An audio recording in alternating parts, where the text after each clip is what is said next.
Por gentileza, minha caríssima e meu caríssimo, ajude este canal, ajude este quadro, apoie o nosso trabalho.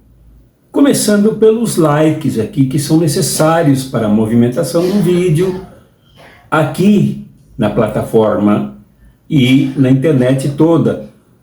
Também ativando o sininho para receber as novidades.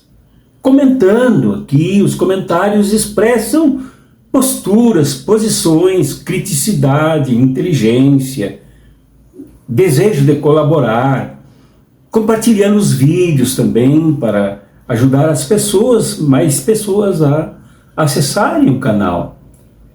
E nos apoiando aqui com o Pix, que aparece aqui, porque é necessário isso. O nosso povo só se libertará quando ele mesmo alavancar financeiramente os projetos libertários, como é este nosso canal.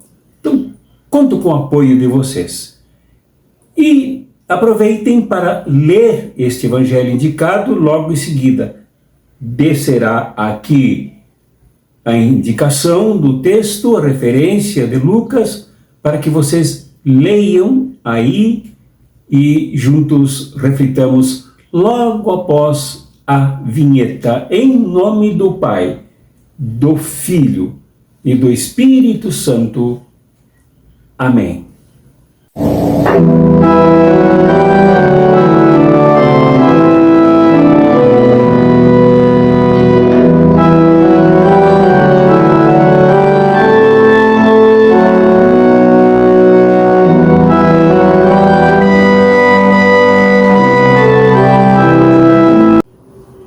Esse evangelho que vocês encontraram aí no texto de Lucas é muito conhecido, mas pouco compreendido, pouco entendido.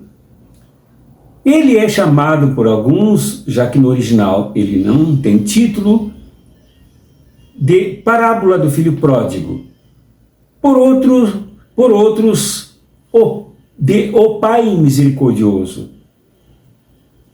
Por outros até de os filhos, os perdidos. Seja como for, esta parábola é transversada por um eixo em torno do qual ela gira, que vem de fora dela e vai até o fim para dar significado à parábola. O eixo aparece já desde o capítulo 14 e antecipa nesse capítulo 15, nos 2 primeiros versículos, quando diz: aproximaram-se de Jesus todos os publicanos e pecadores, e os fariseus e os escribas murmuravam dizendo: este homem recebe pecadores e come com eles. Notemos bem que este eixo aqui dá sentido para a parábola inteira, porque divide os segmentos de Jesus da viagem da Galileia para Jerusalém em 2 grupos que se digladiavam, tensos, com um deles exatamente ambiente da crucificação de Jesus. De um lado, os resmunguentos, os falsamente críticos, os que não aceitavam os publicanos, os tais pecadores, como Lucas aqui denomina, e muito menos que Jesus se misturasse com eles e comesse com eles. Daí então Jesus conta esta parábola para mostrar de que lado se alinha a sua missão. Qual é a sua proposta deste lado? E mostrará então esta tragédia humana, essa decadência humana na figura do filho mais novo que se afasta do pai, levando tudo que pode dos bens da família, dos bens de direito dele, e se distancia. E Lucas não economiza distância aqui ao anotar a parábola. Quanto mais distante desse pai, desse velho, desse ambiente, melhor. Quanto mais liberdade, sem a presença, a atividade e orientação dele, melhor. É a ideia que perpassa esse distanciamento do rapaz. E levou e gastou o dinheiro. Gastou em licenciosidade, em perversidade, em festas. E segundo as implicações e fúrias discriminatórias do irmão mais velho na sua volta para casa, na volta dele, o jovem, este rapaz também se envolveu com prostitutas e gastou tudo o que podia com as prostitutas. Mas veio a fome, veio a miséria, veio a desintegração da economia.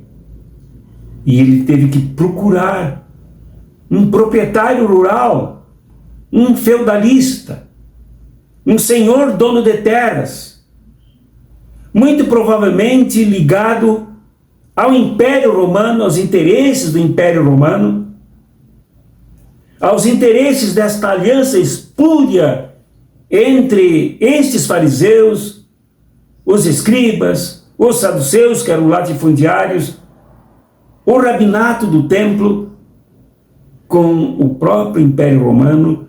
Era ali a ligação, era ali o polo econômico em cuja porta o rapaz decadente e sem dinheiro bateu. E ao bater, ele indicou o único endereço que alguém com esse poder econômico, alguém como parte desta máquina estrutural política dominante, poderia oferecer: a escravatura no serviço prestado aos porcos. Isto é o sinal da pior das decadências para alguém dessa cultura semita, dessa cultura judaica, principalmente para a mentalidade farisaica. Porque um judeu, de fato, de acordo com as suas regras, com as suas tradições, não poderia se envolver com estrangeiros e muito menos com porcos, que eram considerados imundos e que eles não comiam. E ele não só teve que trabalhar com os porcos, mas morar com os porcos e comer a mesma comida dos porcos. Tal é a decadência, tal é o rebaixamento da sua condição econômica, da sua condição social. Porém, no meio dessa estrutura toda, que o escravizava, no fundo da escravização, ele ainda resgatou a consciência e refletiu comparativamente, como gostava de afirmar o filósofo Aristóteles, de que o cérebro humano raciocina por comparação. E ele comparou o seu estado atual de decadência, de miséria, de fome, de aculturação, de desqualificação de toda a sua estrutura econômica e cultural. E na comparação ele encontrou o caminho de volta para o pai, para casa. Não esqueçamos-nos de que este proprietário rural aqui, este latifundiário, dono de terras e de porcos aqui da parábola, se alinha com os fariseus e os escribas que debatiam com Jesus, desqualificando a sua relação com os publicanos e os tais pecadores, com quem Jesus se juntava, com quem comia, a quem dava atenção, a quem levantava da sua situação. É isso, é essa solução que os donos do poder econômico, representado por terras, por porcos, por gado, por dinheiro e por escravos, oferecem ao ser humano mais extremamente miserável. É a escravatura, é a agressão aos seus valores culturais, é a desqualificação de sua fé. É isso. Você faz muito presente e é um dos elos ligadores deste eixo rotacional em torno do qual gira esta parábola. E o outro eixo aparece lá dentro do chiqueiro. Quando o rapaz vê na representação mais subjetiva, mais interna da sua consciência, como se num espelho enxergasse lá dentro e por trás de si o contraditório de tudo isso, o pai. E lá mesmo reflete que não é digno mais de ser filho desta bondade, desta generosidade, desse alto grau de compaixão incomparável com essa situação toda de degradação, de fome, de servidão.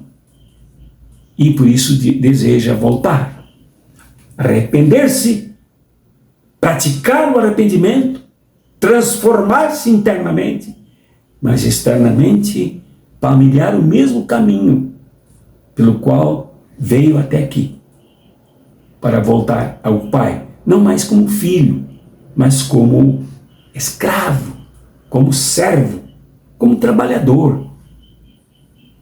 Porque nesta condição, segundo a sua representação mental, era muito melhor do que viver na condição dos porcos, comer a sua comida e se reduzir a esta situação suína de vida decadente. Ao chegar em casa, é recebido pelo pai, como vocês leram aí na parábola, e deixaremos essa reflexão mais para a conclusão. Nós nos deparamos com outra companhia, que sai da acusação, do juízo cruel, acre, ácido do irmão mais velho. Gastou tudo que tinha e perdeu com as prostitutas.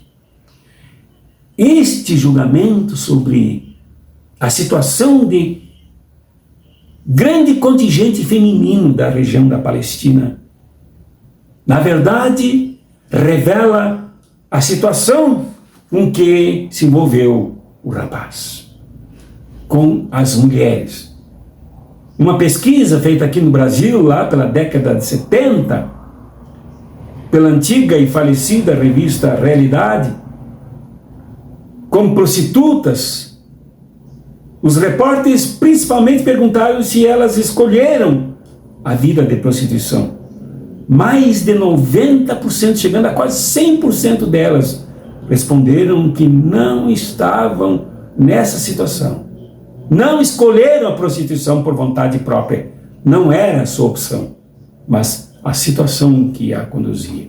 Situação de violência familiar, a situação de abusos masculinos dentro de casa, a destruição de suas famílias, a pobreza de quem vinha da vida rural, em êxodo caótico, desorganizado para as cidades, faziam das mulheres prostitutas.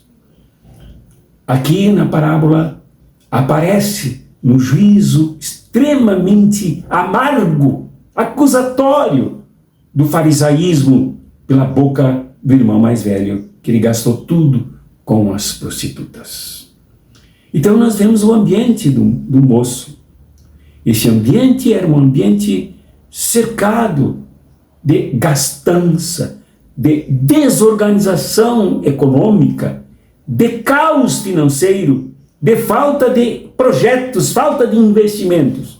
Esta é uma condição primeira para destruir as pessoas, para rebaixar as suas condições humanas, para reduzir a sua capacidade social e destruir os seus elos anteriores e culturais. E que o fariseu, o irmão mais velho, não tem condições de ver. A religião não tem condições de ver. Não tem capacidade de perceber a situação toda que cerca o rapaz e passa a sugá-lo para dentro desta situação financeira caótica, desorganizada, desumanizante, desqualificante da vida. Isto aparece na parábola, porque não há vida degradada senão economia degradada. Não há vida rebaixada senão com fome. Não há vida reduzida à situação de suínos senão com uma economia suína, uma economia de farelos, de cascas, uma economia que deixa as piores sobras para os pobres, para os miseráveis, para os destituídos de condições econômicas. Foi por isso que passou esse moço. Mas depois ele chega em casa. Lá no chiqueiro ele já comparara. Em casa ele retoma a sua vida agora com outro olhar, com outros sentimentos, com outra avaliação, com outro juízo. E encontra no Pai a compaixão no seu verdadeiro sentido evangélico, na sua verdadeira proporção como medida e régua do próprio reino que Jesus encarna. E aqui a compaixão não aceita o reducionismo de um filho num servo, num escravo, num trabalhador. Mas o Pai, com a sua compaixão, com o seu espírito evangélico, com a régua do reino, o mantém na condição de filho, intensamente, no meio da festa, calçando novamente sandálias, para se diferenciar de escravos que se moviam de pés descalços, com a tomada do novilho, símbolo da aliança, e com o anel, que é o selo de um novo projeto de vida, de uma nova aliança, de uma nova perspectiva. É isso que significa retornar para o Pai. Diferentemente do proprietário de terras, de gado, de escravos e de porcos, o Pai acolhe. O Pai não joga no chiqueiro. O Pai não reduz a vida do filho chegante, do filho maltrapilho, à condição de escravo, mas o promove à condição de ser humano, de filho e do irmão do ranzinza, irmão do intolerante, irmão daquele que não aceita a vida nova e digna, porque ele reclama de perdas econômicas, ele reclama de economia, ele reclama de festas para os amigos, ele reclama das pequenas coisas, e ele se agarra aquilo que é transitório, enquanto o Pai olha profundamente agora para aquilo que é o filho, inclusive o filho mais velho, com quem ele conversa, com quem ele dialoga, com quem ele argumenta, a quem ele quer manter integrado. E porque este Pai, esta festa, este alarido, com todos participando, é o próprio reino que Jesus veio trazer, que é contraditório à estupidez dominante do homem que mandou um jovem para o chiqueiro. É diferente da sisudez e do mau hálito do filho mais velho. E é muito diferente do mau gosto, da ira, do ódio, da inveja dos fariseus e escribas que contendiam com Jesus, tentando rebaixar. O próprio Jesus, amigo dos pobres, comia com os pecadores, com os publicanos odiados por todos, com as prostitutas, e se envolvia com aqueles que eram mais atingidos por aquela situação criada por um sistema do tipo daquele que mandou o jovem para o chiqueiro. Para concluir, é preciso antes notarmos que quem contou esta parábola foi Jesus. Quem registrou esta parábola foi Lucas. Isso tem dois significados. Jesus contou para enfrentar esta acidez farisaica, esta acidez dos escribas, este desprezo, este ódio da religião oficial e dominante.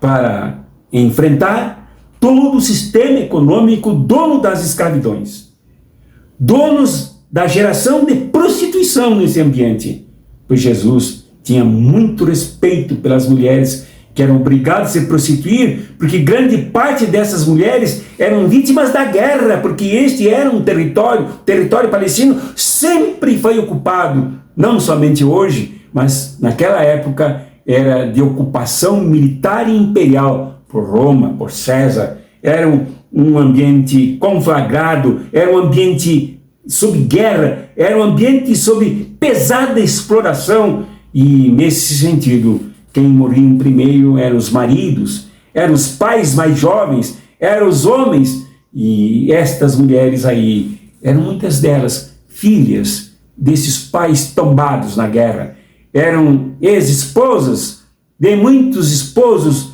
que foram assassinados, genocidados, na guerra de Pilatos, na guerra de Herodes, na guerra da própria religiosidade do templo, na guerra daqueles que desmontavam todos para dominar a economia do ambiente. É isso que se vê nesta parábola. A parábola do reino.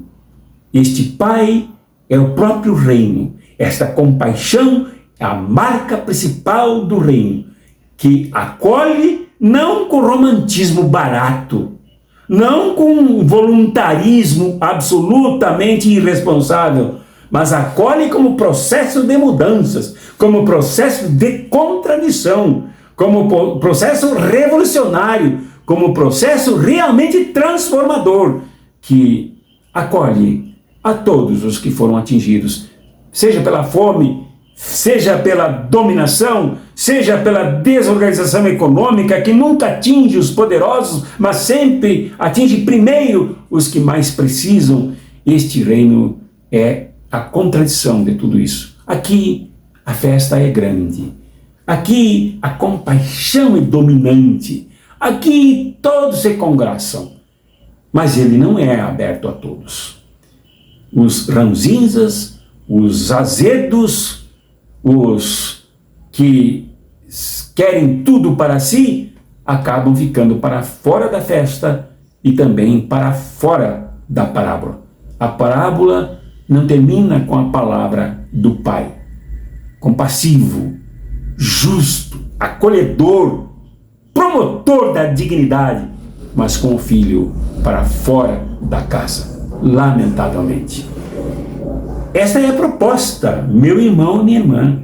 Esta é a proposta que nos atinge. Esta é a proposta que te confronta, que me confronta. Esta é a proposta que realmente nos sacode. Somos chamados para este projeto compassivo, o projeto do Pai, o projeto que acolhe, não contra aquele outro que julga, que condena, que transforma as pessoas em funcionários de porcos, se não em próprios porcos, que transforma as pessoas reduzindo-as à condição escravos e escravas, como vem acontecendo no Brasil e no mundo. Antes fomos escravos de fato, e hoje somos escravos disfarçados no capitalismo, trabalhando 6 dias ou até 7 dias por semana, numa redução da qualidade de vida impressionante, que seria muito diferente se a nossa jornada de trabalho,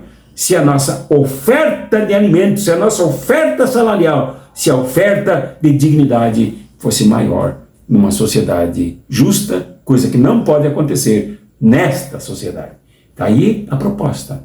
Olharmos para esse Pai, sentirmos esta compaixão, tomarmos esta compaixão para nós, mas nos levantarmos desta condição desprezível de quem se encolhe e se contenta com o chiqueiro reduzido à pobreza moral, à pobreza ética, à pobreza política, assim escarrapachado, se queixando do mau cheiro, se queixando dos porcos, se queixando da situação em que está, sem nada fazer. Esta parábola propõe o que nós acabamos de ver. Acolhamos a proposta. Em nome do Pai, do Filho e do Espírito Santo. Amém.